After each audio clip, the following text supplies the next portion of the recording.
Hello friends, இன்றைக்கி நம்ம பார்க்க போகிறது வந்து அன்னை மொழியோட மனப்பாடல் பாடல்களோட மட்டும் விளக்கம் தான் பார்க்க போகிறோம். ஏன்னா மிச்ச ரெண்டு வந்து மனப்பாடம் இல்லை, ஃபஸ்ட் ரெண்டு தான் மனப்பாடம் தான் கொடுத்துருக்கேன். நம்ம அதையே பார்ப்போம். ஓகே, இப்போ நம்ம வந்து ஆரம்பிக்கலாமா? பக்கத்தில் பேனா பென்சில் இருந்தால் எடுத்து வச்சு மனப்பாடத்தை இது முக்கியம் முக்கியம் முக்கியம். ஓகே, அன்னை மொழினா எல்லாருக்கும் தெரியும், அது தாய்மொழின்றது. தாய்மொழி அன்னை மொழியே. அன்னைனா நமது தாய். நமது தாயை என்ன சொல்லுவோம்? அன்னை அம்மான்னு. அம்மான்றது தூய தமிழ் என்னன்னா அன்னை. ஓகேவா? ஓகே, நெக்ஸ்ட்டு அழகார்ந்த செந்தமிழ். அழகு நிறைந்த செந்தமிழே, உன்னைக்கும் முகிழ்த்த நெருங்கினியே. இந்த அடிக்கான மீனிங் என்னன்னா, பழமைக்கும் பழமையாய் தோன்றிய நெருங்கனியே. பழமைக்கும் பழமையானா ஒரு உலகம் தோன்றிய போது தோன்றி அப்படிப்பட்ட தமிழ். நெக்ஸ்ட்டு கன்னிகுமரி கடல் கொண்ட நாட்டிடையே.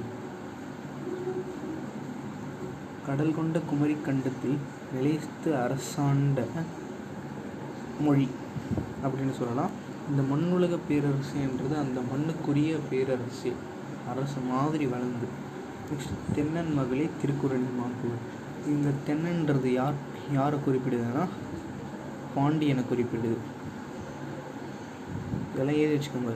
ஏன்னா எக்ஸாமில் கேட்குறது தென்னன் என குறிப்பிடும் மன்னன் யான்னு கேட்டால் பாண்டியன் ஆன்சர். தென்னன் மகளேனா அது பாண்டிய மன்னனின் மகள். திருக்குறளின் மாண்புகள். திருக்குறள் உலக பொதுமறை என்று அழைக்கப்படும் நூல். தமிழ் தோன்றியது என்பதே வியப்பு. அப்படிப்பட்ட மொழி தமிழ். நெக்ஸ்ட் இன்னரும் பாப்பத்தேனாலே 10 பாட்டு. இதெல்லாம் எழுதி வச்சுக்கோங்க, பிகாஸ் எக்ஸாமில் கேட்குறது வாய்ப்பு இருக்குது. 10 பாட்டு. நெக்ஸ்ட்டு என் தொகைனா 8 தொகை.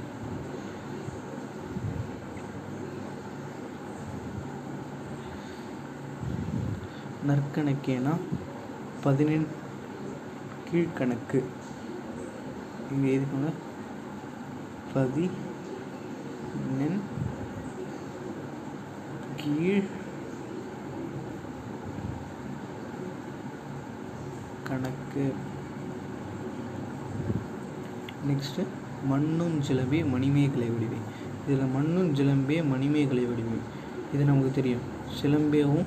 சிலம்பேனா சிலப்பதிகாரம், மணிமேனா மணிமேகலை. இது ரெண்டும் இரட்டை காப்பின்னு சொல்லுவாங்க. இது எழுதி வச்சுக்கோங்க, கேட்கறதுக்கு வாய்ப்பு இருக்குது.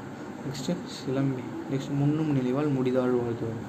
முன்னும் நினைவால் வாழ்த்து அழகான மணி பொங்கி எழும் மணிமேகலை இரட்டை காப்பியங்களை ஏன் தனியாக மென்ஷன் பண்ணுறாங்கன்னா, அது தமிழில் எழுதப்பட்ட நூல்.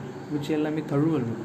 இதெல்லாம் பார்த்தோன்னா தழுவல் நூல் சொல்லுவாங்க. இது திருக்குறள் தமிழில் எழுதப்பட்ட நூல். நெக்ஸ்ட்டு முன்னும் நினைவால் முடிதாழ வாழ்த்துவமே. பொங்கி எழும் நினைவுகளால் தலைப்பணிந்து வாழ்த்துகிறோம். அதாவது நம்மளோட ஆழ்மன நன்றியை தமிழுக்கு தெரிவித்துக் கொள்கிறோம். ஓகே ஃப்ரெண்ட்ஸ், இதோட முடிஞ்சுது. இப்போ நெக்ஸ்ட் வந்து நம்ம பார்க்க போகிறது இதனை ஏற்றியவர் பாவலரேறு பெருஞ்சித்திரனார். ஆசிரியர். இவரது பெயர் வந்து பாவலரேறு. இவர் பெயர் துரைமாணிக்கம்.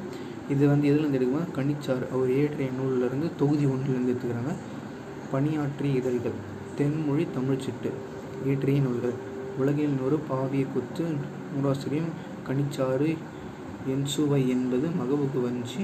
பள்ளி பறவைகள் ஆகிய நூல்களை இவரது படித்துள்ளார். இவரது நூல்கள் நாட்புடைமையாக்கப்பட்டுள்ளன. இந்த கனிச்சாறு அவர் இயற்றிய நூல்லேருந்து ஃபஸ்ட்டு தொகுதியில் இந்த பாடலுக்கு அதை வந்து எடுத்து யூஸ் பண்ணிடுறாங்க. That's all friends. இந்த வீடியோ பிடிச்சிருந்தா சப்ஸ்கிரைப் பண்ணுங்கள், ஷேர் பண்ணுங்கள். முக்கியமாக பெல் ஐக்கானை கிளிக் பண்ணுங்கள். Thank you for to watch a video.